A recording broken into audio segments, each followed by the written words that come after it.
Hello.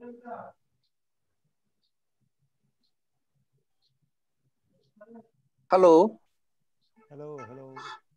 हाँ, आवाज आ रही क्या? हाँ आ रही सर, आ रही। हाँ। हाँ। बोर तो नहीं हो रहे इतने? तो फिर मैं शुरू करें जरा साहब? स्पीडली करता हूँ। नहीं नहीं। नहीं नहीं, बोर तो नहीं हो रहे कि अगर मैं तो नहीं स्पीडली नहीं, करता हूँ बहुत या आवाज फिर? इतने हाँ। साहब? हाँ। आवाज नहीं है। बढ़ के सर को आवाज नहीं जा रही है।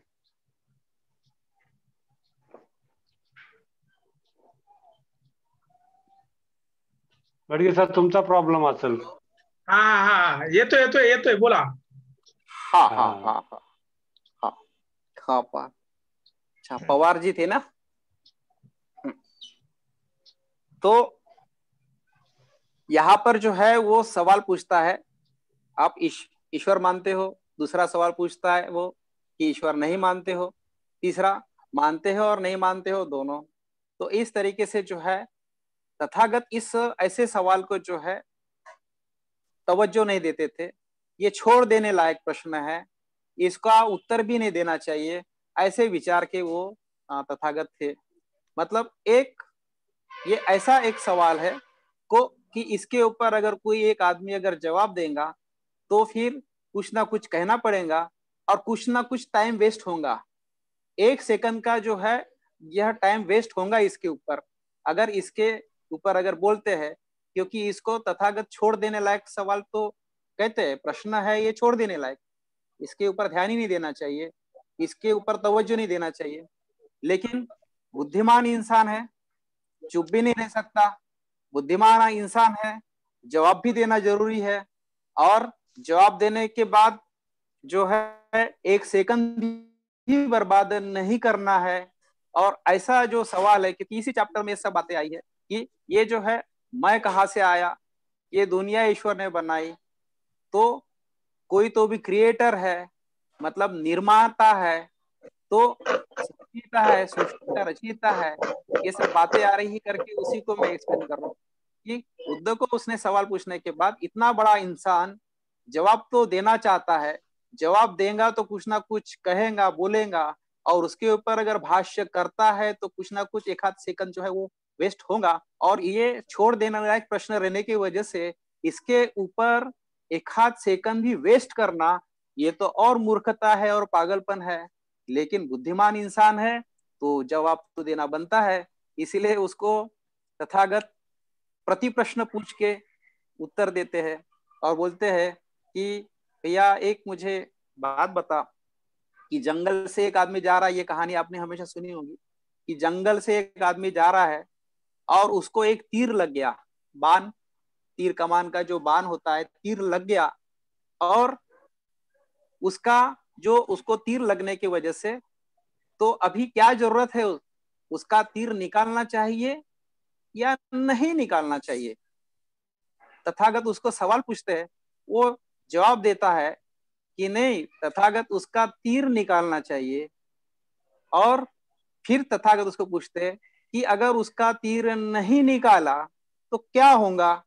तो वो जवाब देता है कि अगर उसका तीर नहीं निकाले तो वो मर जाएगा। तो इस तरीके से तथागत उसको फिर से बोलते हैं कि अगर वो ऐसा कहे, अगर वो ऐसा पूछे कि मुझे पता चलना चाहिए कि ये तीर किसने मारा, तो मुझे जवाब दो पहले। अगर जिसको तीर लगा है, अगर वो ये कहता है, ये कंडीशन डालता है कि मुझे पहले ये बता कि मुझे तीर मारने वाला वो है कौन, यह मुझे पहले पता चलने दे और उसी उसके बाद ही मेरा तीर निकालना। तो फिर तथागत पूछते हैं कि उसका जवाब देते देते क्या होगा? तो वो बोलता है तथागत वो तो मर जाएगा। तो तथागत बोलते मेरा धम्म भी ऐसा ही है, आदमी दुखी है, उसका तीर निकालना जरूरी है। फिर तथागत उसको पूछते हैं कि भैया कोई एक को अगर तीर लगा और उसका खून बह रहा है, वो मरने वाला है, अगर वो कहता है, पूछता है कि मेरा तीर निकालने के पहले मुझे ये पता चलना चाहिए ये तीर किसने मारा, ब्राह्मण ने मारा, क्षत्रिय क्षत्रिय ने मारा, वैश्य ने या शूद्र ने, किसने मारा, मुझे उसका वर्ण मालूम होना चाहिए। तो क्या होगा? इसके सवाल के जवाब में जाते वक्त जाते जाते क्या हो सकता है? तो वो बोलता है तथागत तो मर जाएगा, तो क्या जरूरी है? तथागत पूछते उसको क्या जरूरी है? तो बोलते उसका तीर निकालना जरूरी है। तो तथागत बोलते कि मेरा धम्म भी इसी तरह से है। फिर तथागत उसको सवाल पूछते, भैया उसका फिर से एक कंडीशन है कि मेरा तीर तो तू तब निकालेगा कि जिस आदमी ने ये तीर मारा तो उस तीर को उसके नोक के ऊपर क्या विष बुझा था, मतलब उसके नोक के ऊपर क्या जहर लगा हुआ था, मुझे ये पता करने दो, और यह पता होने के बाद ही तुम तीर निकालना। तथागत पूछते क्या ऐसा उसको जब तक जवाब मिलेगा तो उसका क्या होगा? तो वो पूछता है, वो बताता है, जवाब देता है कि तथागत वो मर जाएगा। तो तथागत बोलते मेरा धम्म भी वैसा ही है। बाद में फिर वो तथागत उसको फिर से बोलते कि नहीं, अब वो ये कंडीशन रखता है कि जिसने मुझे ये तीर मारा तो मुझे ये जानना है कि उसने ये जो तीर मारा ऐसे ही मार दिया गफलत में या जानबूझकर मारा, गफलत में मार दिया या जानबूझकर मारा। तो पहले मुझे ये पता चलना चाहिए गफलत में या जानबूझकर, यह पता चलेगा तब जाके तीर निकालना। अगर वो इंसान जो अज्ञानी है अगर ऐसा कहता है तो क्या होगा? तो वो तो मर जाएगा। तो इस तरीके से यहाँ पर ना तथागत ने एक सेकंड का भी टाइम वेस्ट किया, ना जो जवाब न देने की जो बात है वो भी नहीं टाली। बुद्धिमान इंसान को जवाब देना भी जरूरी था और टाइम वेस्ट करना भी नहीं था। छोड़ देने लायक भी प्रश्न था और इस हिसाब से इस सब्जेक्ट को छोड़ भी देना, यह भी इन्होंने कर लिया। मतलब इतना एक हाई लेवल की बुद्धिमत्ता के अन्य भी जो मैं एक इंटेलेक्चुअल लेवल के और जो भी कुछ साहित्य वगैरह जब देखता हूँ उसको रेफर करता हूँ, तो ऐसी बुद्धिमत्ता और ऐसा जो स्टाइल बात करने का, समझाने का, यह मुझे कहीं नजर नहीं आता। इसी चैप्टर में ये सब बातें आई जिसकी वजह से मैंने ये भाष्य किया कि मेरा जो धम्म है यह ईश्वर और आत्मा की खोज करना, स्वर्ग नरक की खोज करना, यह नहीं है भैया। ऐसा है कि आदमी दुखी है उसको सुखी करना बस, और इसके अलावा कुछ भी कार्यक्रम नहीं है। ये तथागत के उन सब बातों में से जो है इन्फरेंस निकल के आता है। अब समस्या ये आती है कि हो सकता है अभी बुद्धिस्ट लोगों का एक जो सिद्धांत हमारा जो चलता है, बुद्धिस्ट लोगों का एक सिद्धांत हमारा ऐसा चलता है कि हम ईश्वर न मानने वाले लोग हैं, ईश्वर न मानने वाले लोग हैं, हम स्वर्ग न मानने वाले लोग। वो ईश्वर भी एक कोई घर में रहता है, मतलब उसका नाम स्वर्ग है। मुझे ऐसा बताओ कि अगर आपका सिद्धांत, आपकी थ्योरी कभी अगर फेल पड़ गई, जो ईश्वर मानने वाले जो लोग हैं, फिर वो क्रिश्चियनिटी में से हो, सिखिज्म में से हो या इस्लाम में से हो, कल चल के बोलेगा कि मैं जो है साबित करता हूँ ईश्वर है, हम क्या बोलेंगे? अब भैया फैक्चुअल लेवल के ऊपर बता, तो लॉजिक के ऊपर से बता, यही शब्द आए उसमें। तो वो अगर कहेगा कि चल ठीक है मैं आपको ईश्वर दिखा देता हूँ, ये तो हमारी सारी जो लड़ाई चल रही है ना, हमारा सारा जो झगड़ा जो है बुद्धिज्म वर्सेस सारे विचारधाराओं के साथ जो हमारा जो संघर्ष चल रहा है, कल चल के अगर कोई एक आदमी अगर आपके सामने आपका चैलेंज एक्सेप्ट करता है और बोलता है कि ऐसा करो, आप ईश्वर नहीं मानते हो ना, मैं आपको दिखा देता हूँ। रवि डंभारे को या बड़गे जी को बोला कि मैं आपको दिखा देता हूँ, फिर तो धरी की धरी रहेगी ना हमारी थ्योरी। अरे ये तो ईश्वर दिखाने की बात बोल रहा है। तो तथागत की यहाँ पर टेस्ट चालू हो जाती है कि आपकी जो थ्योरी है वो धरी की धरी रह जाएंगी उसके ऐसा बोलने की वजह से। तो फिर हमारी या तथागत की टेस्ट कैसे चालू होती है? वो कालम सूत्र में से स्टार्ट होती है कि बहुत से लोग जो है परंपरा से चली हुई कुछ बातों को नहीं मानना चाहिए, बहुत से लोग मानते हैं इसलिए नहीं मानना चाहिए, धर्म ग्रंथों में लिखे है इसलिए नहीं मानना चाहिए, लेकिन किसी बात को केवल इसलिए मानना चाहिए कि वो तर्क और दलील की कसौटी पर सत्य सिद्ध हो। दलील मतलब एविडेंस, तर्क जो है, जो जिसको जो है एकदम फिट बैठ जाए, फट से समझ में आए, ऐसा वो जो तर्क है। अदरवाइज सच को झूठ और झूठ को सच वाला तर्क नहीं है। तर्कवाद जो है बुद्ध का बड़ा हाई लेवल का तर्कवाद का सिद्धांत था। दुनिया में अपनी गलत बात को सही और सही को गलत के लिए तर्कवाद का इस्तेमाल कर रहे हैं, जो know truth as truth and untruth as untruth, इसके लिए जो है तर्क होता है। मतलब सार को सार समझना और असार को असार समझना, मतलब असत्य को असत्य ही साबित करना और सत्य को सत्य बोल के साबित करना, दोनों सूरत में हम सत्य का सिद्धांत स्थापित करते हैं इसमें। यह तथागत तर्कवाद का सिद्धांत है। तो मैं इस लेवल पर था, इस बात के ऊपर था।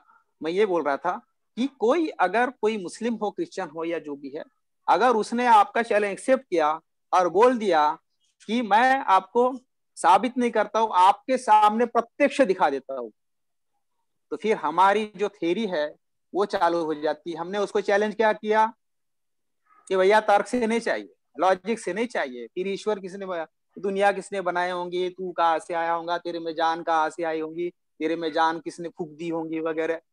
तो ये जो बातें हैं, तो इस तरीके से मुझे मत बता, मेरे सामने लाके ईश्वर को खड़ा कर देता है क्या, अल्लाह को वगैरह, मालिक को वगैरह, है कि नहीं, ये क्रिएटर को वगैरह, परमेश्वर को, तो बोलेगा हाँ, क्योंकि हमारा कालाम सूत्र बोलता है कि जो सत्य है किसी बात को केवल इसलिए मानो कि वो सत्य और अनुभव की कसौटी पर सत्य सिद्ध होती हो। अब वो कह रहा है कि भैया अनुभव चाहिए ना, तो तुम्हारे सामने तू हाथ लगा के देख सकेगा ईश्वर को, और सही में उसने ईश्वर जो है आपके सामने खड़ा कर दिया। देखिए हाइपोथेटिकल क्वेश्चन में मैं चाह रहा हूँ, आज वो जो चैप्टर के ऊपर मैं जो कमेंट भी कर रहा हूँ, ये इस तरीके से चल रहा है कि उसने आपके सामने ईश्वर को खड़ा कर दिया। तथागत की टेस्ट फिर से यहाँ पर बढ़ती है कि ये अनुभव से सत्य सिद्ध होने वाली हो, लेकिन यह अनुभव से सत्य सिद्ध होती है तो हो गई। वो तो बोलेंगे आप मान, तो हम बोलेंगे क्यों माने, हमारी टेस्ट और है। मतलब तथागत की कालाम सूत्रम में से जो टेस्ट आ रही है वो टेस्ट ये आती है कि यह अनुभव से सत्य सिद्ध साबित होने वाली ईश्वर नाम की जो चीज है यह कल्याणकारी होनी चाहिए। अनुभव की कसौटी के बाद जो है ये कल्याणकारी होनी चाहिए। तो बोलेगा मांग बच्चा, क्या मांगना चाहता है, तेरी इच्छा मुराद जो है पूरी होंगी।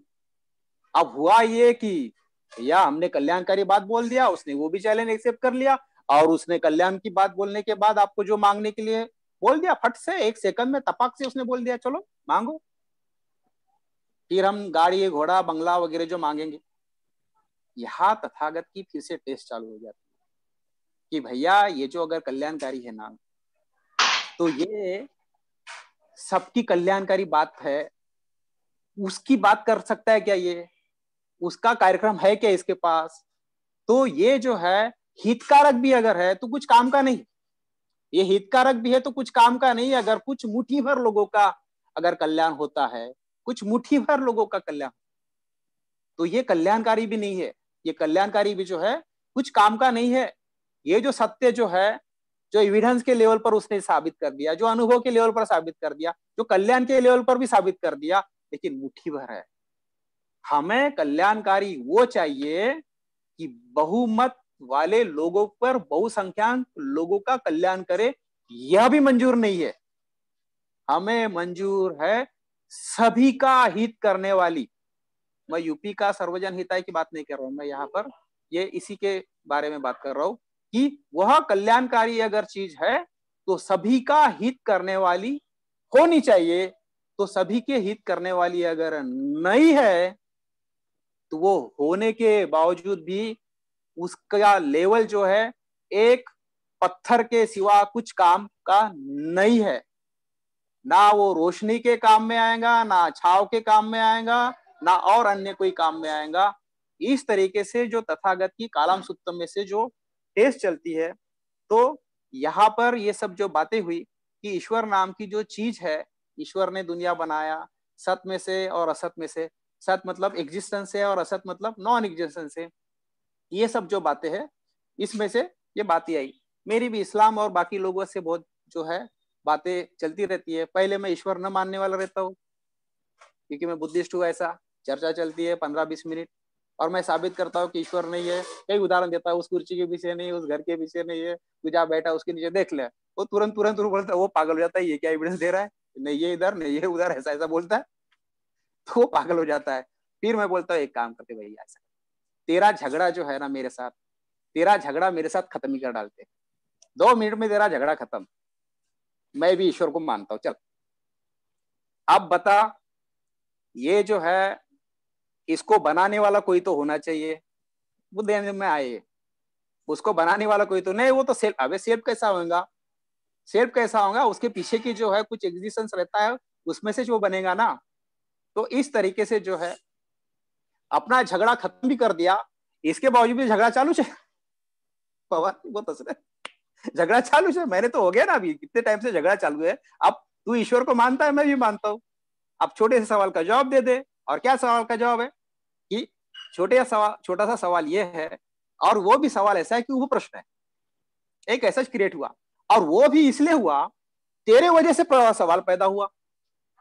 मैंने घर में आके तेरे को पूछा नहीं कि तेरे को बाप है या नहीं है, तू बोलता है कि तेरे को बाप है, तू खुद आया मेरे पास बोलता है कि मुझे बाप है, तो मैं कभी तेरे घर में जाऊं बोलूंगा कि मैं आया हूं, तो आज अपने पिताजी से मिला मुझे, तो बहाने कर रहा है, ऐसा होना चाहिए वैसा होना चाहिए, ये है तो वैसा तर्क, ये दुनिया किसने बन, इस तरीके से वो जवाब देता है।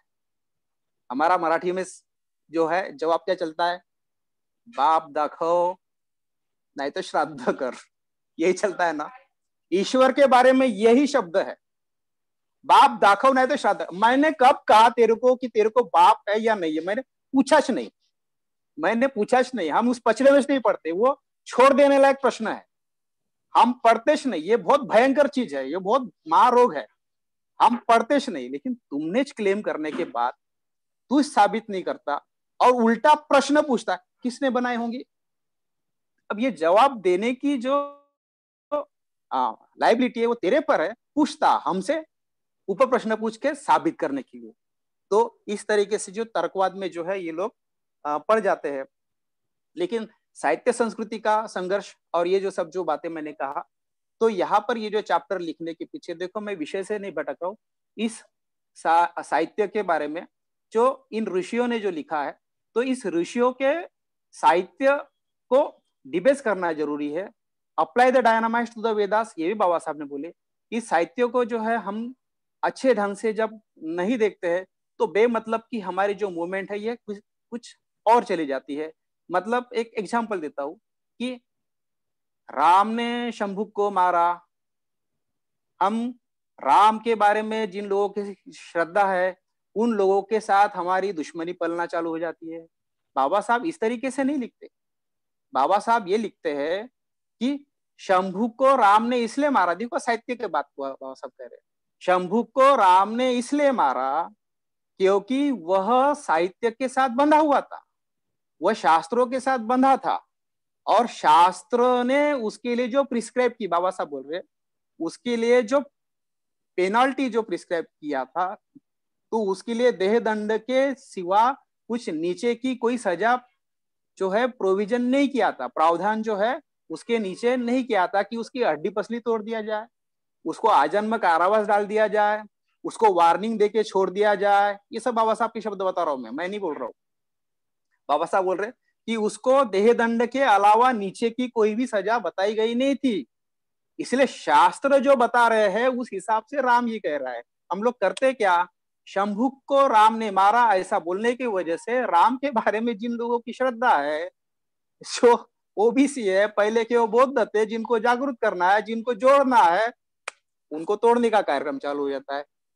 मैं अटैकिंग नहीं करना चाहिए ऐसा नहीं बोल रहा हूँ, लेकिन बाबा साहब जो है उस शास्त्रों के तरीके के वजह से ये जो राम है उस शंभुक का जो मर्डर करता है, तो उसको जो डायरेक्शन मिले हैं उस शास्त्रों में से मिले हैं, इसलिए वो देह दंड देता है ना। उसको दूसरी कोई सजा जो होती है कि उसको कोई दंड दे देगा, कोई पेनाल्टी दे देगा कि कुछ पैसे भर दे भैया, कुछ उसकी हड्डी पसली तोड़ देगा, या उसको आजन्म कारावास दे देगा, या अल्टीमेटम देके छोड़ देगा, ऐसी कोई भी प्रोविजन नहीं करेगा वो। इसीलिए कि राम जो है यह उस शास्त्र का एजेंट है, और एजेंट तो वही करेगा ना जो एजेंसी होंगी, मतलब पीछे की जो एजेंसी है, जो व्यवस्था है, उसका काम जो है वो राम करेगा।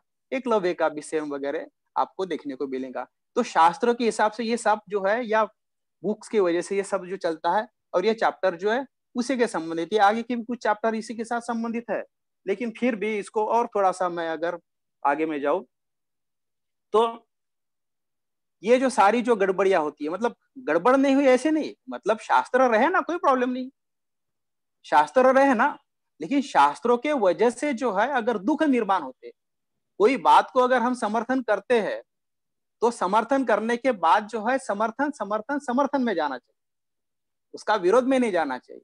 मतलब एक बात को शास्त्रों से निर्मित हुई एक कोई जो बात है उसको अपन समर्थन करेंगे। शास्त्रों से निर्मित कौन सी बात हुई, एक छोटा सा एग्जाम्पल ले लेते, 1 मिनट का क्या कितना समय चलता अपना, अभी तो चलते बोलते बोलते बंद भी हो सकता है ये।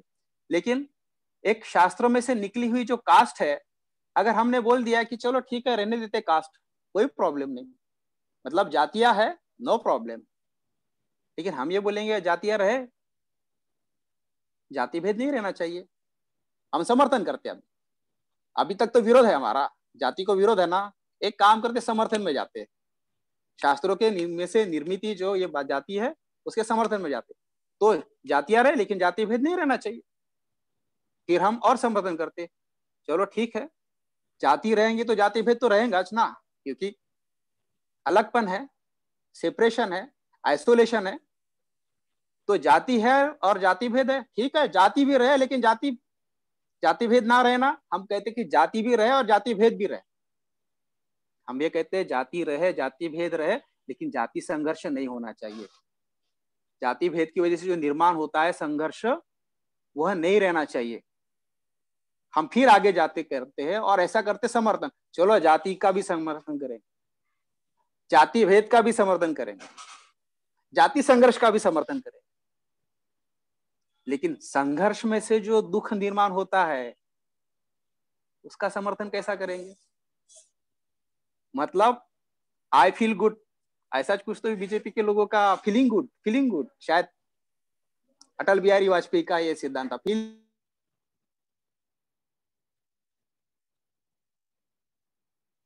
फीलिंग गुड जो है, यह बातें आ रही थी। तो बताने का मतलब अगर जाति को अगर समर्थन की व्यवस्था में भी ले जाते हो तो आपको उसको आखिरी में नकारना पड़ता है, क्योंकि कौन चाहेगा कि I am feeling good in sufferings, sorrows, unhappiness, इसके बारे में हम मतलब खुश है, अच्छा लग रहा है, ऐसा कौन कह सकता है। इसलिए अगर आप जाति का समर्थन भी करते तो एक लेवल आने के बाद उसका आपको विरोध ही करना पड़ता है। इस तरह से शास्त्रों में से जो कारभार हुआ है, पूरे दुनिया का जो स्ट्रक्चर जो है, ये सारा का सारा बिगड़ गया, ये सारे के सारे स्ट्रक्चर को ठीक करना है। इसलिए बाबा साहब का सामने में जाके जो सॉल्यूशन वगैरह, reconstruction of the world, new human order, new social order, दुनिया की पुनर्रचना करना, सारी दुनिया की रचना इन शास्त्रों ने, इन किताबों ने, ग्रंथों ने गड़बड़ करके रख दिया, और इंसानों को मालूम ही नहीं कि हम इन किताबों की गुलाम है, किताबों के गुलाम। बाइबल का रखेंगे ऊपर में, कुरान का रखेंगे ऊपर में, हम दो बुद्धियान धम्मा ऐसे रखते क्या, बातें को चुमना, ये करना वरना नहीं करते, हम इधर उधर कहीं पर भी रख देते हैं। तो ये सारा का सारा जो है ये गुलामगिरी है उस शास्त्रों की, यही मैं सब जो है आपको बता रहा था। और अगर कोई एक आधा और अगर आपको एग्जाम्पल लेना है, जो 10 कैपिटल से निकली हुई ये जो एक व्यवस्था फिर से हुई कि एक रक्त रंजित क्रांति के तरीके से जाने वाली जो बात है, नॉन डेमोक्रेटिक तरीके से जाने वाली बात है, मतलब एक नई समाज व्यवस्था को डिबेस करने वाली रक्त रंजित क्रांति के मार्ग से, मार्क्सवाद से, कम्युनिस्ट की जो तरीका है, ये जो बुक से जो आ रहा है, तो ये चैप्टर उसके साथ डील करता है, ऐसा मैं समझता हूँ। और आपने एक जो फिर से 1945-39 में जो ये सब, जब जर्मनी का जो ज्यूस के खिलाफ जो आपने जो गैस चेंबर में उनको मार डालने का जो देखा, वह भी एक बुक का प्रभाव था। हिटलर, बाबा साहब बोलते हैं, हिटलर जो है वह, उसके गुरु का नाम नीत्शे, और नीत्शे वो एक किताब को मानता था, दुनिया में वर्ल्ड क्लास बुक को मानता था, मतलब बाबा साहब बोलते इस जो भारत के जो ब्राह्मण लोग हैं इन्होंने उस सॉरी ये जो हिटलर है इसने जो ज्यूस का जो मर्डर किया, मतलब ये नॉर्डिक वंश का अपना वंश जो है ऊंचा मानता था, बाबा साहब लिख रहे। और ये नॉर्डिक वंश का आदमी अपना वर्ण ऊंचा मानता है जैसा इधर के आर्यन, उस हिसाब से उस हिटलर ने इनके ऊपर जो अन्याय अत्याचार किया तो कुछ इन भारत के ब्राह्मणों से सीखता है हिटलर। बाबा साहब क्या बोलते हैं, इन भारत के ब्राह्मणों से सीखता है हिटलर की 2-2 हजार साल तक लोगों को गुलामी में कैसे रखा जाए। इतना जो नरसंहार और गैस चेंबर में इतने लोगों को मारा, इससे अच्छा इनसे सीखता है हिटलर। और उसमें लिखते फिर बाबा साहब कि ये जो हिटलर है उसका गुरु का नाम नीत्शे, और नीत्शे जो है वर्ल्ड क्लास एक बुक मानता था, बाइबल से भी बढ़िया, और बाइबल को बहुत धिकारता था। और उस बुक का नाम था मनुस्मृति। मतलब हिटलर का गुरु कौन, नीत्शे, और नीत्शे कौन से बुक को मानता था, मनुस्मृति को। और वो ये कह रहा था बाबा साहब के वाक्य में कि इस लेखक ने, मनु ने, इस बुक में छोटे छोटे code of conducts, law, order, नियम, समाज व्यवस्था, सेक्सुअल मैटर, कौटुंबिक मैटर, वैवाहिक, ये सारा का सारा इसका तारा बुना निडरता से, न डरते हुए इसमें लिख दिया। इतनी निडरता किसी में नहीं देखा, ऐसा नीत्शे कह रहा है। मतलब उसके ऊपर पूरी दुनिया का सबसे अच्छा बुक क्या मानता है, तो वो मानता है मनुस्मृति को। मतलब हिटलर का गुरु नीत्शे और नीत्शे का गुरु मनु, तो हिटलर क्या करेगा कर करके, आखिर में ज्यूस लोगों का नरसंहार ही करेगा ना। मैं इसमें इस छोटी सी बात में से जो बाबा साहब ने बताई है आपको यही बताना चाहता हूं कि यह जो साहित्य होता है, यह जो लिखान होता है, यह इतिहास में ऐसा दर्ज होता है कि आने वाले कई पुश्ते, समाज, सिविलाइजेशन, तो इनको बर्बाद करने का कार्यक्रम जो है ये सारा का सारा जो है इनके मार्फत से होते रहता है। साथियों, मैं 1 या 2 मिनट में जो है इसको खत्म करूंगा। इसीलिए बाबा साहब जो है चीड़ के या बहुत सोच समझ के जो है apply the dynamite to the Vedas. और आपको ये भी मालूम होगा कि इसके लिए मनुस्मृति भी उन्होंने जो है पहले से प्रोग्राम था जो माड़ का सत्याग्रह में है, दफनाना और जलाना। एक आदमी का एक ही प्रकार का विधि होता है, 2 विधि नहीं होता। किसी को आप या तो जलाओगे या तो दफनाओगे। लेकिन मनुस्मृति के बारे में अगर आप देखोगे तो वह गड्ढा भी किया था दफनाने के लिए और उसमें आग भी लगा दिया। मतलब मनुस्मृति को बाबा साहब ने दफनाया भी और जलाया भी। मतलब दफन के बाद अगर बचते हैं तो जला डालेंगे और जलाने के बाद बचती है तो दफना डालेंगे, लेकिन ऊपर नहीं आने देंगे। इतना साहित्य का प्रेमी इंसान इसको बुक को क्यों जलाएगा। तो इस तरीके से आज लोगों में हिम्मत बढ़ रही है। ब्राह्मण महिला भी बोल रही है कि अब मैं भी जलाना चाहती हूँ, पोस्ट अगर आप देखते होंगे। लेकिन ये जो है यह तमिलनाडु इस साइड में भी जो है ये ऐसी घटना हुई थी। तो साहित्य का जो है प्रभाव इस तरीके से होता है। तो इसको apply the dynamite to the Vedas, शास्त्रों को जो है डिबेस करना पड़ेगा, उतना लिखान हमको करना पड़ेगा, उतनी ज्यादा कमेंट्रीज करना पड़ेगा। सत्येंद्र जी से जब मैंने बात किया तो मैंने ये कहा कि द बुद्धायन धम्म के ऊपर जो है मैक्सिमम कमेंट्री बने। मैं जो आज जो बोल रहा हूँ कि इसकी यह वर्बल कमेंट्री, लेकिन लिखित में है ना, बार बार अगर जाए तो अच्छी बात है। मैं बाड़ा साहब से भी कहा कि सत्येंद्र जी ने जो उसको जो बोला, जो भी कुछ बोलते हैं तो एक थोड़ा सा अलग हटके होता है, एक यूनिक होता है। बहुत बुद्धिमान विद्वान लोगों से मैं चर्चा करता हूँ और जब मैं इधर देखता हूँ तो मालूम पड़ता है कि नहीं, एक थोड़ा सा अलग हटके जो चिंतन है, तो उनका जो है वो कमेंट्री के रूप में जो है वो रिकॉर्ड रहना चाहिए। हजारों जो कमेंट्री है वो ज्यादा बनना चाहिए, डबल टिबल 4 पट, तो जिसकी वजह से लोगों के जो मुंह है मतलब विचारों में क्लियरिटी एंड स्पष्टता आनी चाहिए। इस बात को मैंने पहले बोल चुका हूँ। तो इस हिसाब से जो है apply the dynamite to the Vedas, मतलब सह में डायनामाइट लगा देना, ऐसा उसका मीनिंग नहीं होता।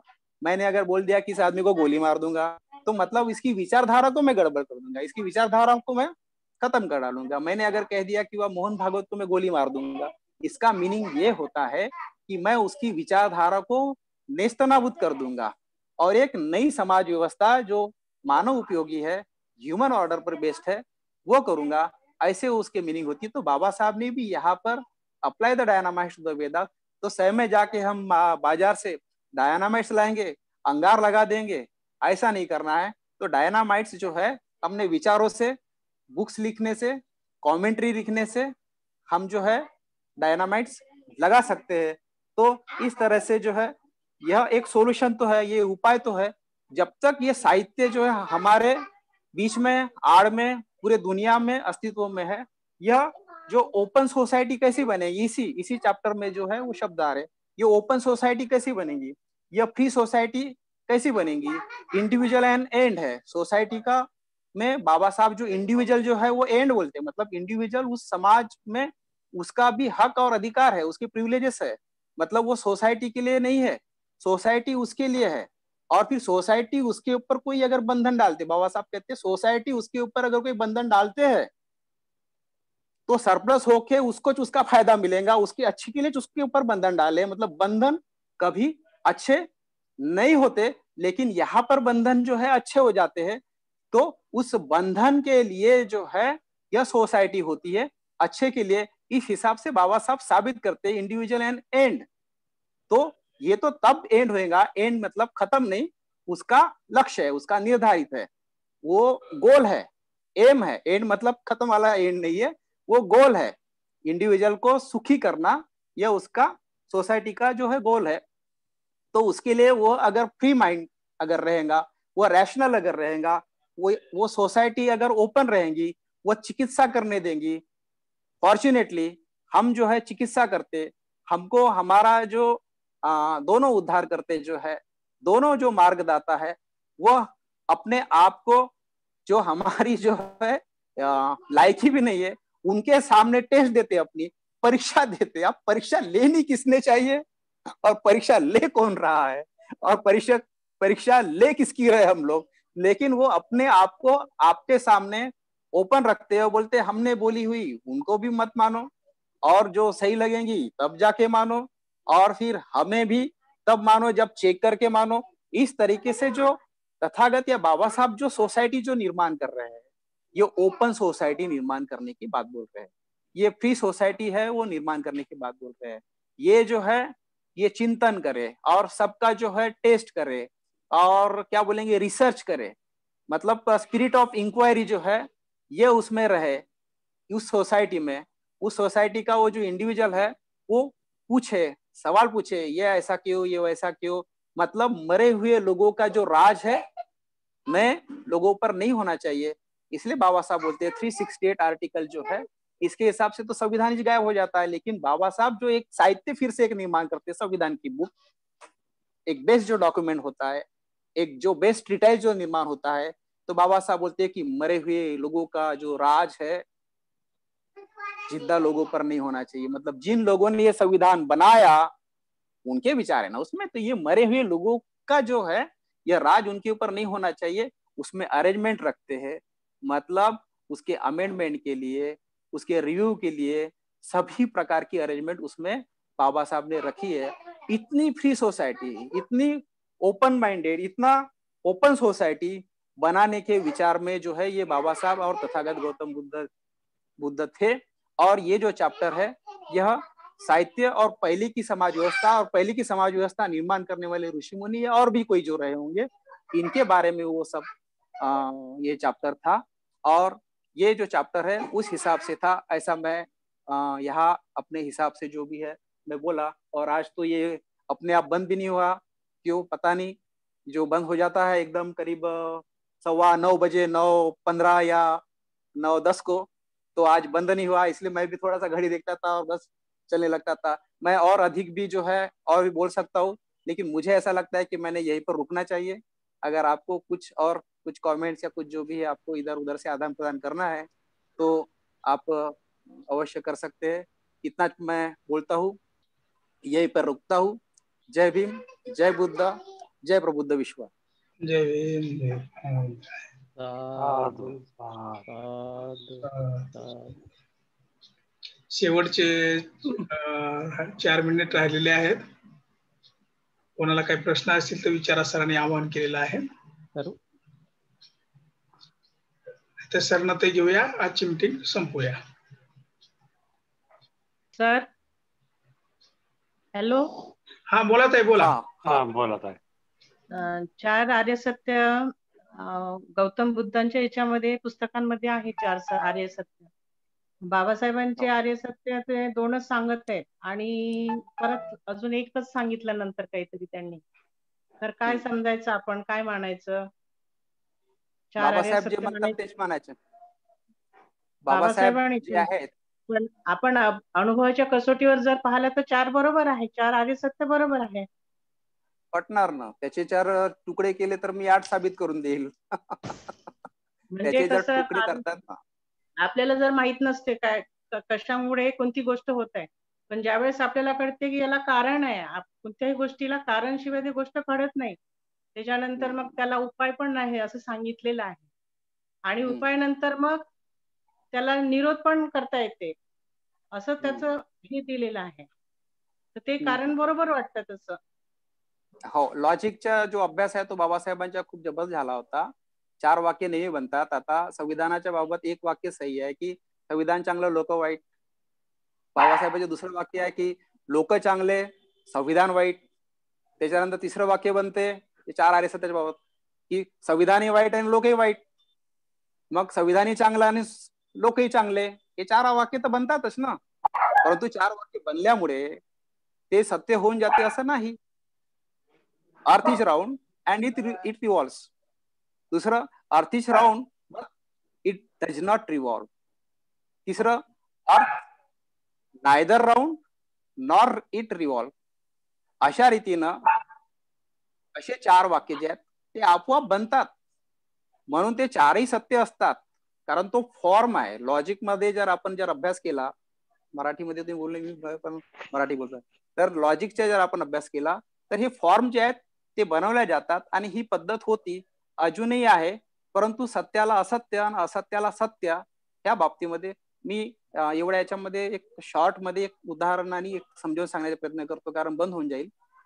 एक तुम्ही पिक्चर बघा कोर्टावर आधारित, की इकडच्या एक वकील आणि इकडच्या एक वकील जो आहे कुंथल गिरीकर आणि देशपांडे, ते एका छोट्याशा पार्टीला बसलेले असतात आणि ते लोक दोन्ही जे आहेत ते दारू पित असतात.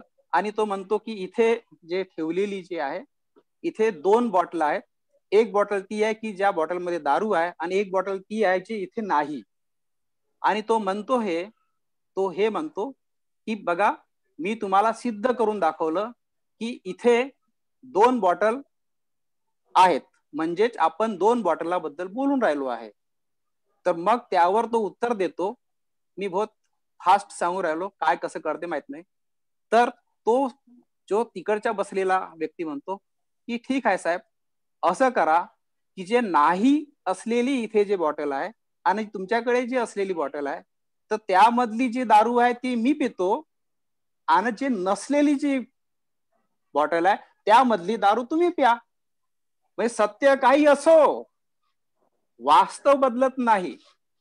या एका उदाहरणावरून तुम्हाला काय किती कळलं असेल पाहून घ्या.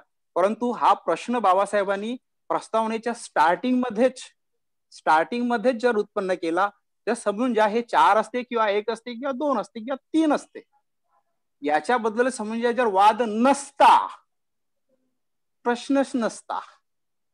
परंतु प्रश्न आहे म्हणून तिकडे कॉन्क्लुजन आहेत. त्या साऱ्या प्रश्नाची उत्तर त्यांनी तिकडे दिलेली आहेत. म्हणून पहिले तिकडे 4 म्हणतात, मग तिकडे 2 वर आणतात, मधा म्हणजे तथागताचे प्रवचन सुरू असताना 4ही म्हणतात. ऍज इट इज जेव्हा मांडणी आहे तेव्हा. परंतु सर्वात शेवटी एक